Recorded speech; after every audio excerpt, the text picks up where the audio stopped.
Parce qu'en vérité, moi, toute cette histoire, ça me fait penser à la fin de l'arc-bout dans Dragon Ball Z. Attendez, partez pas tout de suite, vous allez comprendre. Ça a l'air sorti de nulle part, mais je vous explique. Breaking news YouTube, Didier Raoult a dit quelque chose de sensé, donc on m'accuse souvent d'être un anti-Raoult, alors que moi, spontanément, à la base, je l'aime bien. C'est juste que forcément, quand il dit des trucs qui se vérifient comme étant l'inverse de la vérité, j'ai tendance à être un petit peu acide, un petit peu caustique, mais quand il dit aussi des choses sensées, eh bien il faut aussi le signaler. Donc Didier Raoult qui nous disait, et ça c'était le 9 juillet, donc avant l'annonce de Macron dont on va parler probablement ce soir, vu que c'est un petit peu l'actualité brûlante sur toutes les lèvres, qui nous dit: au vu des enjeux de l'épidémie actuelle, je suis favorable à la vaccination systématique des personnels soignants avec les vaccins recommandés pour leur classe d'âge. J'encourage donc tous mes collègues à se rapprocher de leur centre de vaccination.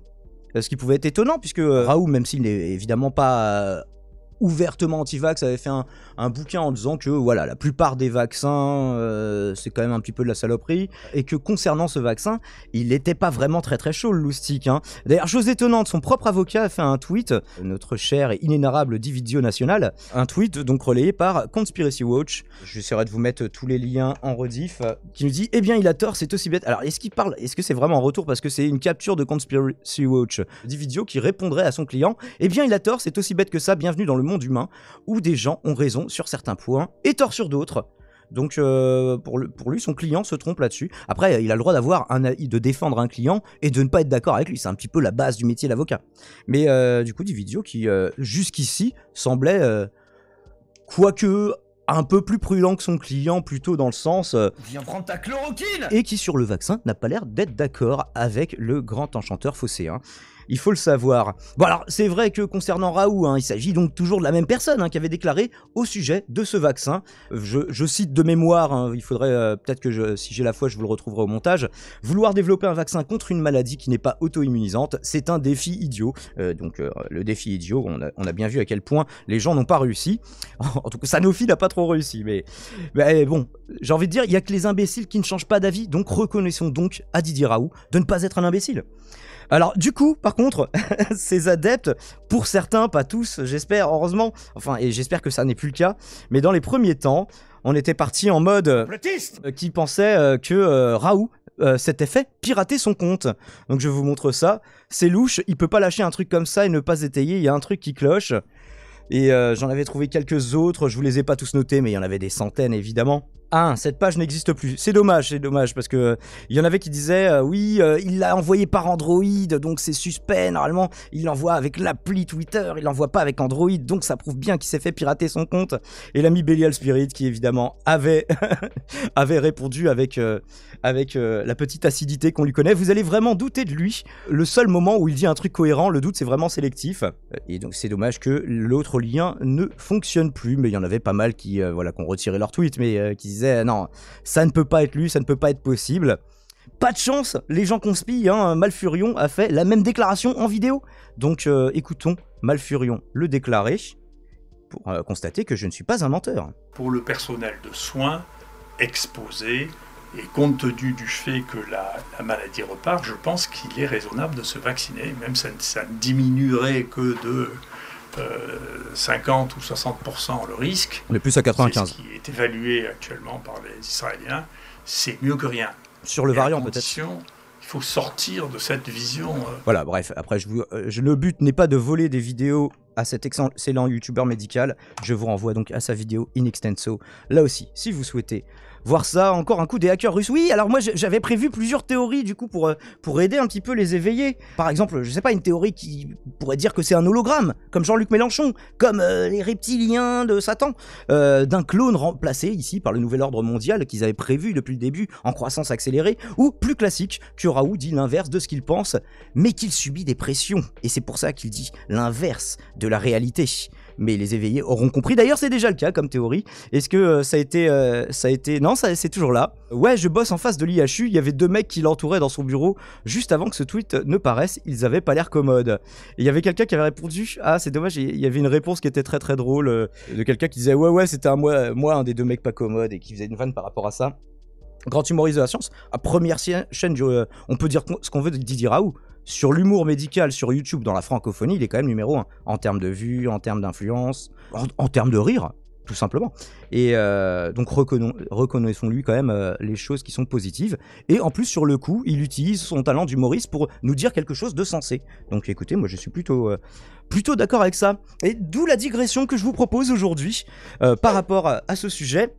Parce qu'en vérité, moi, toute cette histoire, ça me fait penser à la fin de l'arc-bout dans Dragon Ball Z. Attendez, partez pas tout de suite, vous allez comprendre. Ça a l'air sorti de nulle part, mais je vous explique. Alors, dans leur combat contre Boo, les guerriers Z de Dragon Ball Z, donc, étaient dépassés, si vous vous souvenez, par la puissance de Boo qui, dans sa forme finale, dans sa forme la plus pure, leur seule chance, c'était que Goku fasse un gigantesque Genkidama avec l'énergie vitale de toute la planète Terre réunie et de tous ses habitants. Alors bien sûr, ils prennent comme d'habitude, oui, les plantes, donnez-moi votre énergie, et les poissons, et voilà, et un petit peu tout le bordel. Et les humains sont récalcitrants. Alors du coup, Vegeta demande par télépathie, bon voilà, un petit peu ta gueule, c'est magique, c'est pratique d'avoir de la télépathie à l'échelle planétaire d'un coup, mais c'est possible. Demande par télépathie aux terriens de participer, mais la plupart sont réticents. Il y en a quelques-uns qui lèvent la main, je me sens très très fatigué, limite j'ai l'impression que je vais mourir. Donc non, ne le faites pas, ça a l'air d'être un truc maléfique. Et alors Vegeta, du coup, lui, sa réaction, c'est qu'il se met à engueuler tout le monde, et ça a pour effet de transformer leur hésitation en refus clair, net et ferme. Et c'est alors que Hercule intervient. Alors Hercule, dans Dragon Ball Z, c'est quelqu'un d'ultra populaire, et la plupart des terriens le considèrent comme l'homme le plus fort du monde, ce qui est clairement pas le cas, hein, par rapport au groupe des Z. Il est même le plus faible du groupe, et de très très loin. Boo le sait, les Z le savent, même Hercule le sait, et pourtant, c'est bien Hercule qui va ici sauver le monde en annonçant aux terriens que c'est en fait lui qui est en train de combattre Boo et qu'il faut que les terriens lui prêtent leur force, ce qu'ils vont instantanément tous accepter.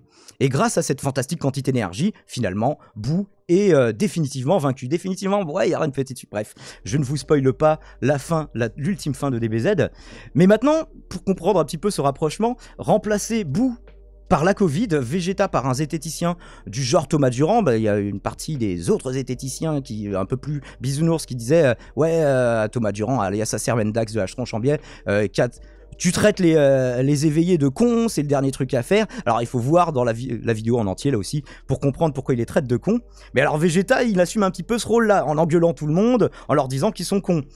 Et vous remplacez l'énergie qui est véhiculée des terriens jusqu'à Goku par le vaccin, et Hercule par Didier Raoult justement.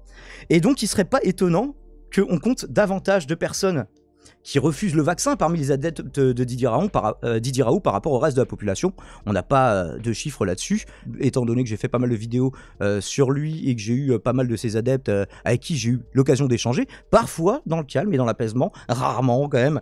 Et j'ai pu constater aussi, même si ça ne constitue pas un sondage en soi, qu'il y avait certaines positions anti-vax qui étaient plus répandues que, je sais pas, chez les fans justement de Thomas Durand. Ce qu'il a fait donc, c'est pour ça que je trouve, d'où le parallèle réel, je trouve ça réellement utile, même salutaire, et là je tenais sérieusement à le signaler et à le saluer.